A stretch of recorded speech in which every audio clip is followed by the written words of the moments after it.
Okay, this is video 24.3.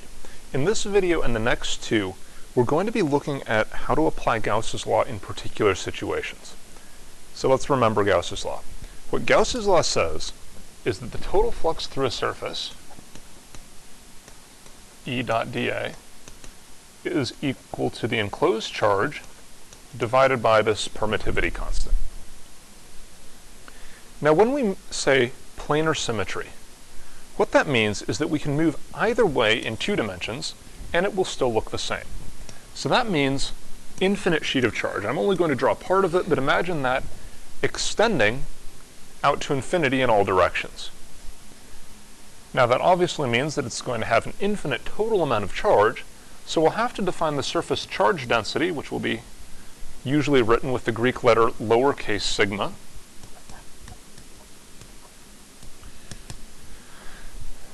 And that will be the charge per unit area. So Q divided by the area. Although in this case both Q and A are infinite, but the ratio sigma is finite. Now when we say it has planar symmetry, we can move either way in 2 dimensions, meaning x or y, and nothing changes. In other words, the electric field here will be the same as the electric field anywhere else, provided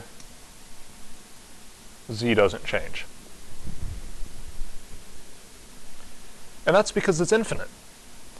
No matter where you move along the surface, you're still going to be the same infinite distance away from the edges. And when you have problems like this, the Gaussian surface that you draw will be cylindrical. And it will extend through the surface, so it will contain an area A of the surface. Also have the top and bottom surfaces will have area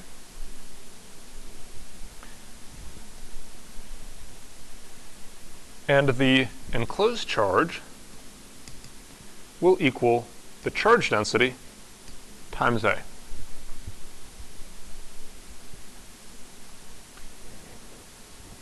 So if we draw that Gaussian surface again,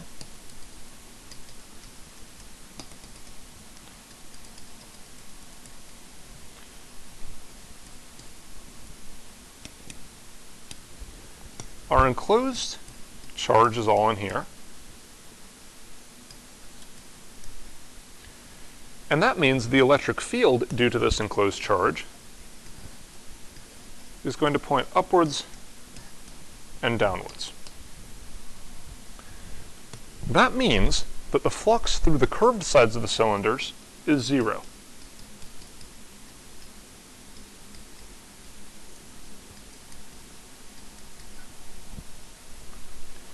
And the flux through the top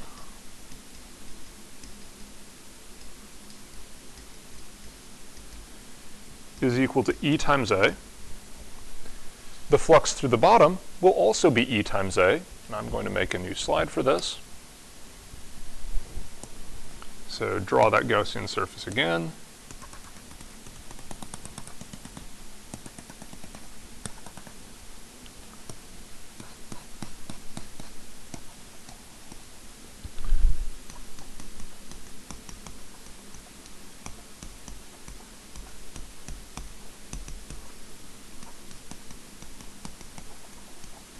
The flux through the top equals EA.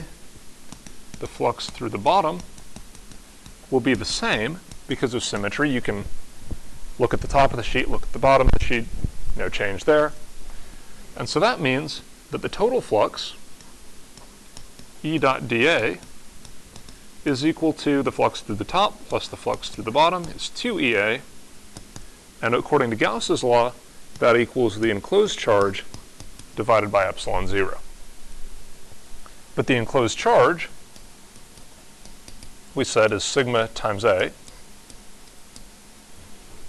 where A is the area of this circle. Notice it's the same as this circle, the same as that circle, because it's a cylinder. And that means that we can divide both sides by the area of the Gaussian surface. That is good, because, well, we don't want our result to depend on something that's imaginary. And so if we solve for E, we get sigma over 2 epsilon 0.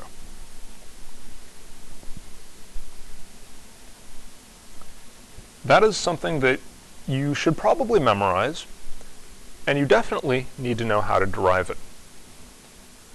An example of how we'd use this is problem 30. We've got two large metal plates. I'm going to draw a side view. They're parallel and they're close to each other, meaning the distance between them is much smaller than the area of the plates. And they have excess surface charge densities of opposite signs and with that magnitude. So let's say we've got sigma plus here, sigma minus over here. We want to find the magnitude and the direction of the electric field in each of the three regions, meaning over here, in between the plates, and to their left. So if we look at the field created by the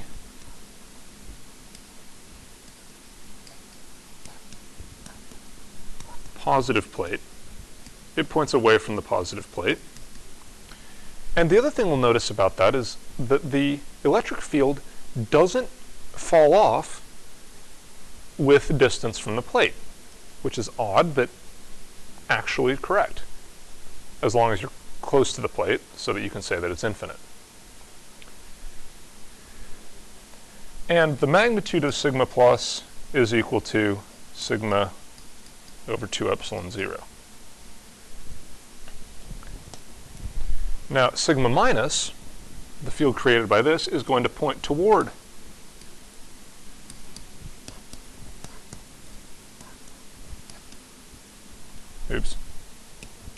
is always going to point toward the negative plate. So it'll look like that. Now, because the two sigmas are equal, the magnitude of sigma minus is the same as that, or the magnitude of E minus is the same as E plus, and that means, because you've got fields of equal magnitudes in opposite directions, the field in regions 1 and 3, E is equal to 0.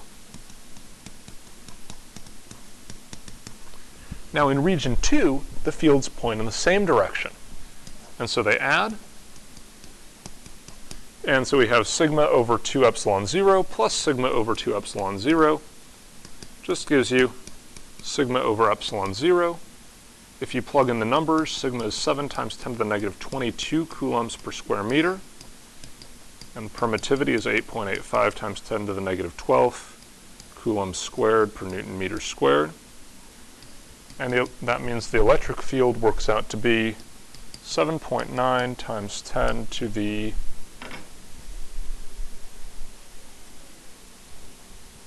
negative 9 newtons per coulomb in region 2. And then in region 1 and 3, it's 0.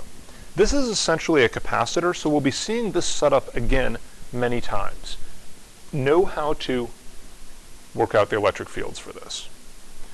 For tomorrow, I'm going to look at question 5 and problem 26, both of which are fairly simple and deal with planar symmetry and Gauss's law. Next video, we'll look at Gauss's law with cylindrical symmetry, and then after that, spherical symmetry.